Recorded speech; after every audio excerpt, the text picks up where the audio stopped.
I'm Kevin Maguire, and tonight we're going to ask what makes Keir Starmer stick and what kind of Prime Minister will he be with his biographer.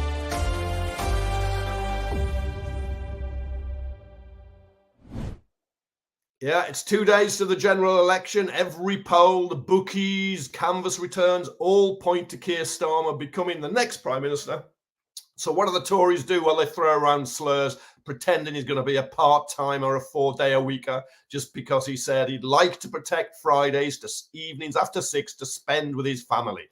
The fact that his wife is from a Jewish family and many other Jewish families do that seemed to be overlooked by Tories who just put the boot in and are now accused of anti-Semitism. Do they never learn, the Tories? The truth is they don't. They are desperate. They are hysterical. They will stop at nothing in order to try and prevent what now appears inevitable.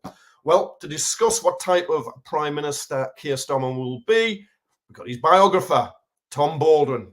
Hello, Tom. Hello, Kevin. Who's written this very, very good book. Tom, I bought it with my own money and I read it. And you had very good access. It's unofficial, it's not official, but you had good access, conversations with him, some of his friends and his family and people around him. What makes him tick? I think he's a more ordinary person than a lot of the people who've tried to run this country in recent years. You know, he really does derive a lot of his sense of self and values from football, friends, family. And I know lots of politicians say that. Lots of politicians pretend they like football to be a man of the people. One of his friends said to me, you know, Keir Starmer's going to be more ordinary. He's probably going to have to tone the football stuff down because he's actually quite obsessive about it. And I think that's quite important. You know, doesn't place himself on some ideological spectrum. He doesn't identify himself in politics.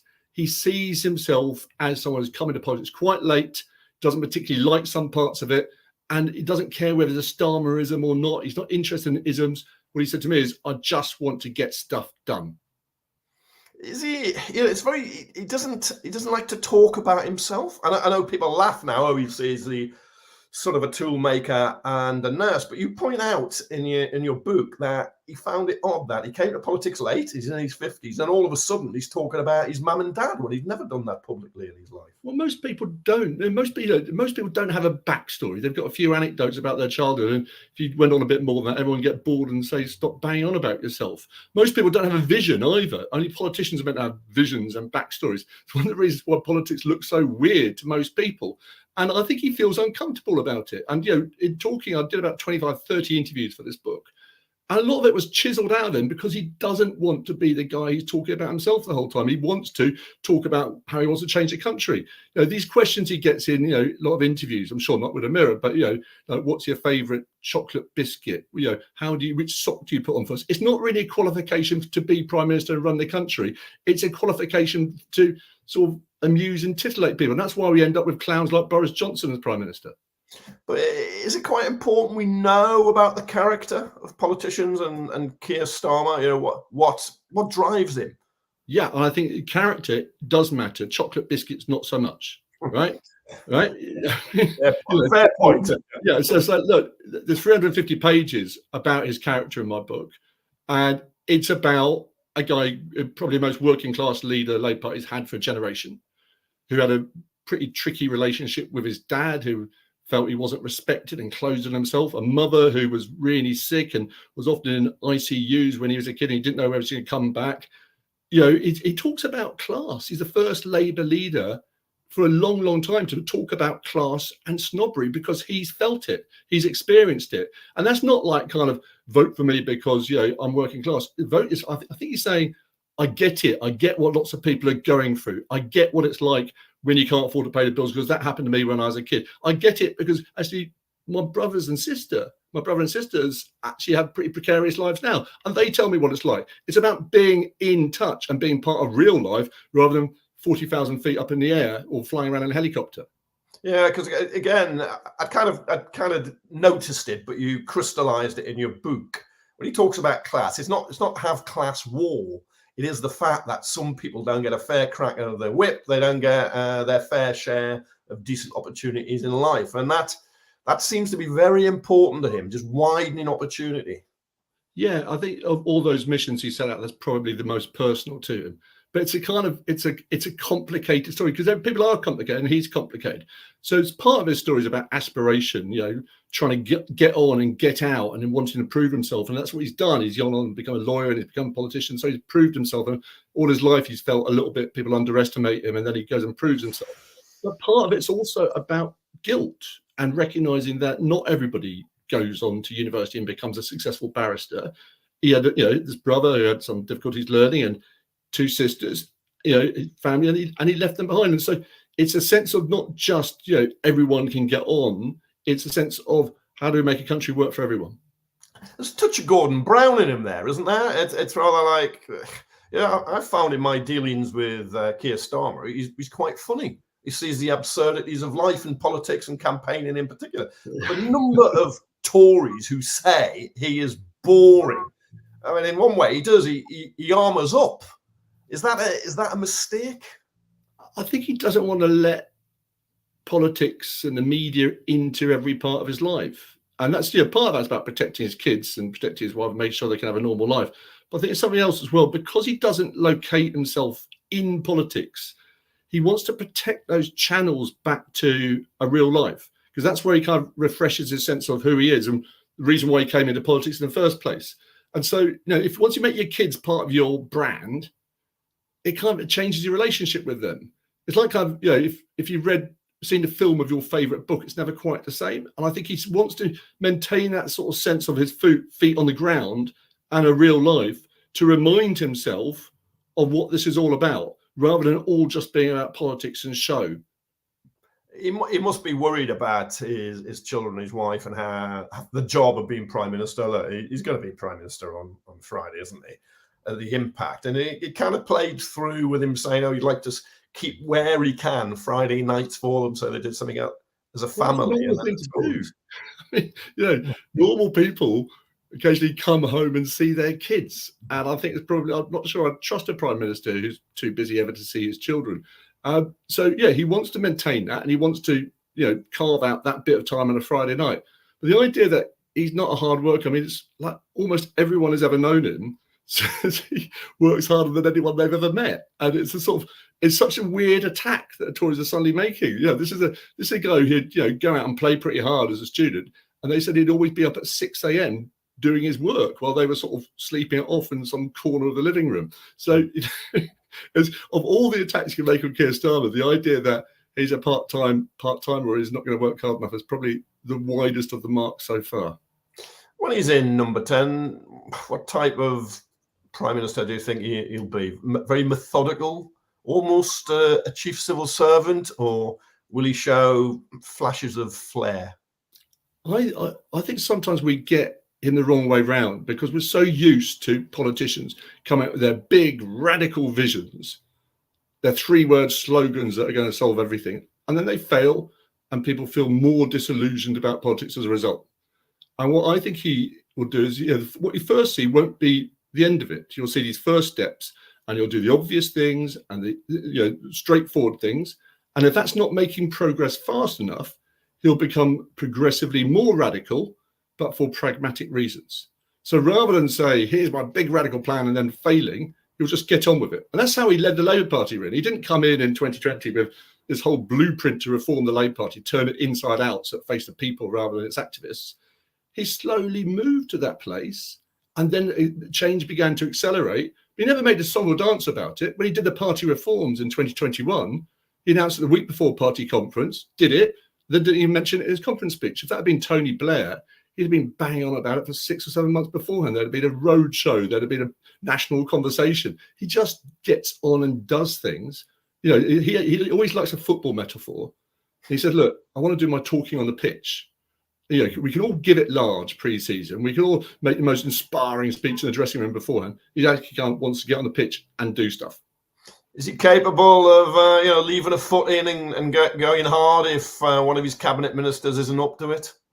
Everyone who's played football with him say he is extraordinarily hard and doesn't stop talking the whole time. A lot of back chat, a lot of kind of middle-aged male bants, I fear. But then they go to the pub afterwards, and he has one rule when they play football, which is don't be an arse. You start being arsed and you start, playing for yourself or trying to hurt someone, you don't get invited again. Yeah, and so his team, if they're not up to it, they'll be out.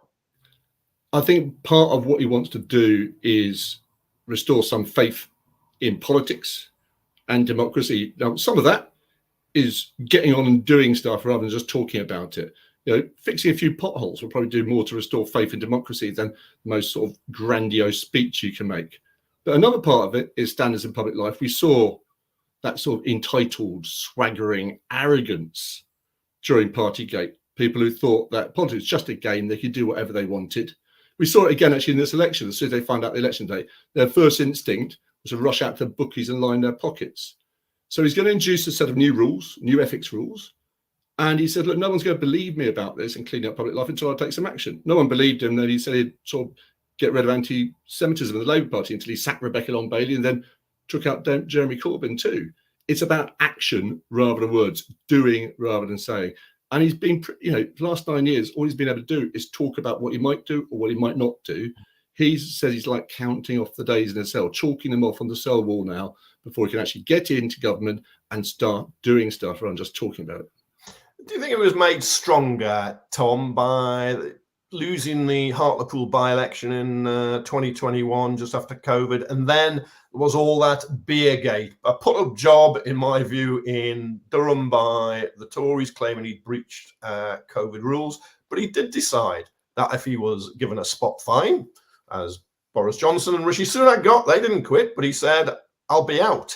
Do you think he would have actually carried that through had he got the COVID fine?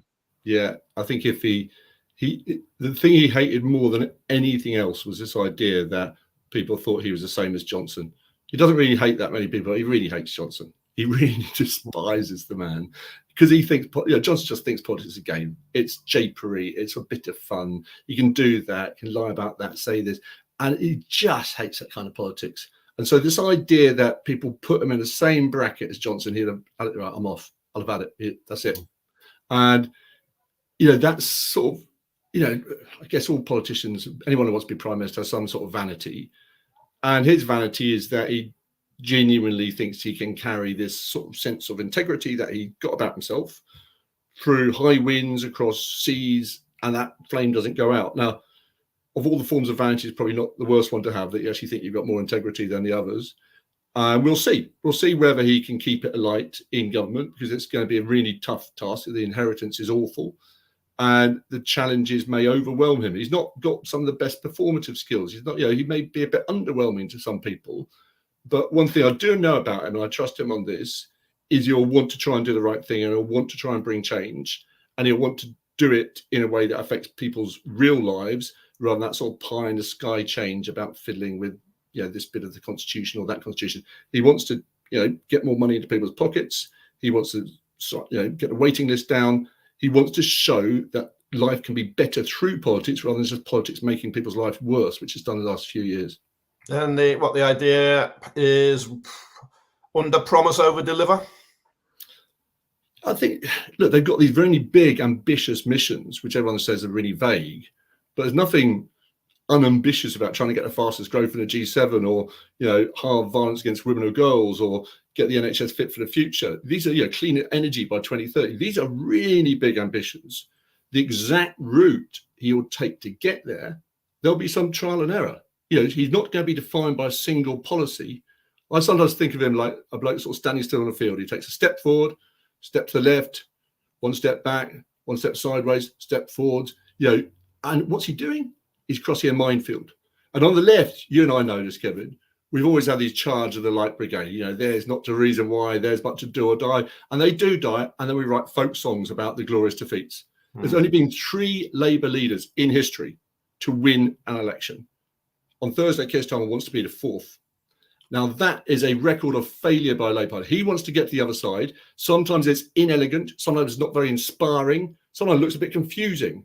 But what he's doing is taking careful, meticulous steps to get to the other side, but with a sense of direction. He's not walking around in circles. He's trying to get somewhere. He's welled up in front of you, hasn't he, when he's been talking about his parents. Do you think if he's there in Downing Street on Friday, he'll be thinking of his dad, Rod, his mum, Joe, and thinking, oof, I wish they were here to see me. Maybe a bit. He doesn't tend to linger too much on that sort of stuff. He doesn't have superstitions. But I think the fact that he never really resolved his relationship with his dad till after his dad died, in a way, still hurts him. His dad never really said he was proud of him and never said he loved him. And they never had that last conversation, which he regrets. And he only really found out afterwards when he's clearing out his dad's house. He found this scrapbook hidden at the back of a cupboard where his dad had put down all Keir's achievements and newspaper cuttings, but he'd hidden it from him because he didn't want to see it. And that, since I've written that, lots of people have told me actually they had a quite similar relationship with their dads. That's sort of part of that generation a bit. But I think that sense of unresolved guilt and love, he does carry it with him. And he's complicated. His backstory's got loose ends, like most people's backstories have got. It's not tight. It's not like he grew up in a log cabin and decided to go become prime minister. It's messy, but real life is messy. Britain's messy. Is a better place for being sort of messy with loose ends rather than straight lines. I don't like the straight lines that try and divide our country and divide our people. I like people who recognise nuance and a bit of ambiguity and a bit of muddle, because I actually think in that's our best chance of making progress. And I think he gets that. I think he can fit into the folds of this country better than some of the people who tried to divide it. Tom, thank you very much. And your book, Keir Starmer, the biographer, very timely. I'm sure you're writing an update when he's Prime Minister, but we're going to find out what he's all about. Thank you so much for joining us. Thank you for having me. Thank you. And thank you, everybody, for watching. We'll be back the same time, same place tomorrow. Good night.